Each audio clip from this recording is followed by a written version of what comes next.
자, 그런데 이제 더불어민주당, 새누리당의 그 내용이 너무 크기 때문에 그동안 크게 주목받지 못했습니다. 저희가 그동안 몇 차례 이번 주에 뉴스탑텐에서 소개해드렸는데, 더불어민주당도 젊은 청년 비례대표 대표 뽑는데 결국 사다리를 계속 낳았습니다. 오늘 이런 상황까지였는데, 홍창선 위원장이 후보들을 좀 폄하하는 얘기를 하네요.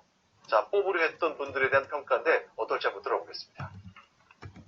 청년 제도라는 게 취지와 달리 좀 이상해요. 인터뷰를 해봤더니 아직 준비가 너무 안 된 여기가 청년 일자리 하나 구해주는 게 국회 일자리는 아니다.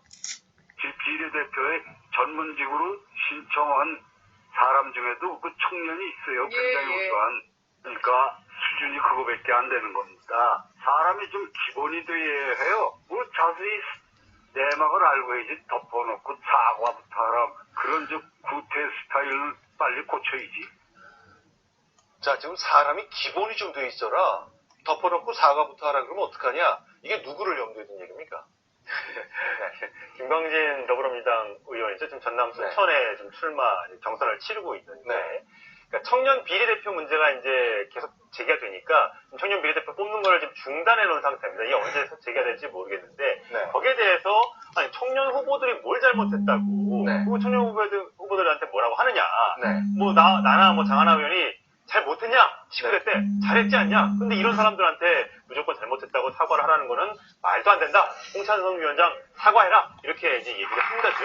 여기에 대해서 이제 홍찬성 관리위원장이 맞대응을 한 거죠. 뭘 잘못했다고 사과를 하느냐? 여기서도 지금 이제 삐걱거리고 있습니다. 그런데요, 이제 일단 남자 한 명, 여자 한 명을 청년들에게 비례대표를 준다 그랬잖아요. 그 이유가 그분들이 정치적 영향을 많이 가져서 시키는 게 아니라 젊은 분을 뽑아야 젊은 분들의 아픔을 듣겠다는 취지였잖아요. 근데 4년 전에 했거든요. 근데 이번에 못 하겠다는 거 아니에요? 아직까지 최종 결정된 건 아닙니다. 그러니까 청년 비례대표를 아예 뽑지 않겠다고 결론 난 건 아닌데, 현재 진행 과정에서 문제점이 발견됐으니 그걸 좀 고쳐서 어떻게 좋은 방향으로 갈지 여부를 이제 논의하겠다는 것이니까. 물론 시간은 얼마 안 남았습니다만, 또 과거에 반복됐던 구태, 이번에만 과연 저 문제가 있었을까? 과거에는 없었을까도 한번 되짚어 봐야 될 것 같고요.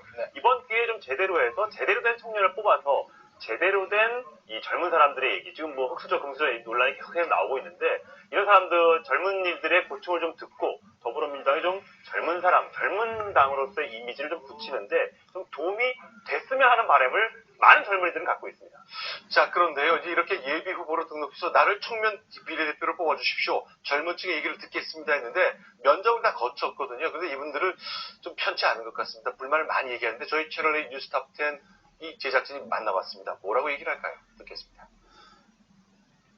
수준 미달이라는 말씀을 주셨어요.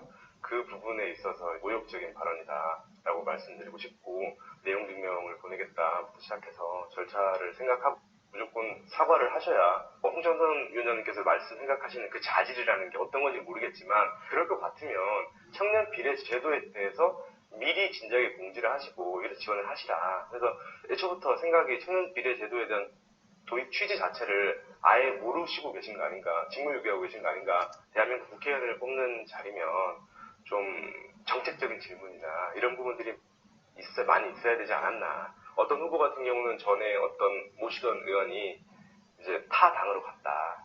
그 타 당으로 간 의원님은 잘 살고 계시디? 자기소개서를 보니까 아버지가 배를 타시는데 재산은 어느 정도 있느냐. 그냥 하시다가 잠깐 스트레칭 같은 거 완전 이렇게까지는 아니시고 잠깐 이렇게 일어서서 서서서 옆에 잠깐 서 있다가 저는 제가 홍창선 위원장 보니까 김종인 대표하고 거의 성향이 비슷한 것 같아요. 돌리고 날리시는. 그런데 저는 기본적으로는 홍창선 위원장의 말씀이 맞다고 봅니다. 왜냐하면은 나이가 중요한 게 아니고요. 어떤 사람이 청년적 마인드를 가지고 있냐 안 가지고 있느냐, 이게 더 중요한 거지. 아마 청년 비례대표에서는 아마 물리적인 나이를 가지고 자꾸 말씀하신 것 같은데, 그 부분을 만약 홍창선 위원장이 말씀하신다면은 저는 그건 옳다고 생각합니다. 이 청년 비례대표가 도입됐을 당시에는요, 2012년에 반값 등록금이 우리 사회에 굉장히 중요한 이슈였습니다.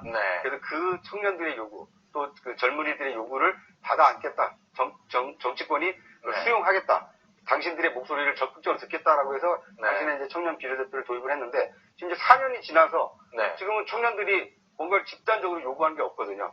더더군다나 비례대표 의원 수가 7석이 줄었습니다. 그러니까 더불어민주당 입장에서는 한두 석이 굉장히 이 전략적으로 포석을 둬야 되는데 괜히 이런 청년 비례대표를 굳이 해야 되느냐 이런 속생각도 좀 있는 것 같습니다. 그러다 보니까 이제 대표가 7자리 줄었죠. 그러니까 이제 지금 비례대표 경쟁이 15대1, 30대1 그렇습니다. 그러니까 이런 현실적인 여건도 감안해서 애써 이 비례대표를 응시한 청년들을 조금 못되게 뭐 이렇게 자질이 좀 부족하다 이렇게 폄하하고 있는 게 아닌가 싶습니다. 그러니까 이제 진정성이 없다는 것을 보여주고 있는 거고요. 그 더불어민주당이 청년 세대에 대해서 어떤 생각을 가지고 있는지를 좀 엿보게 하는 단면이 아닌가 싶습니다. 알겠습니다. 자, 더불어민주당 관련된 사람 얘기를 몇 가지 알려봤습니다.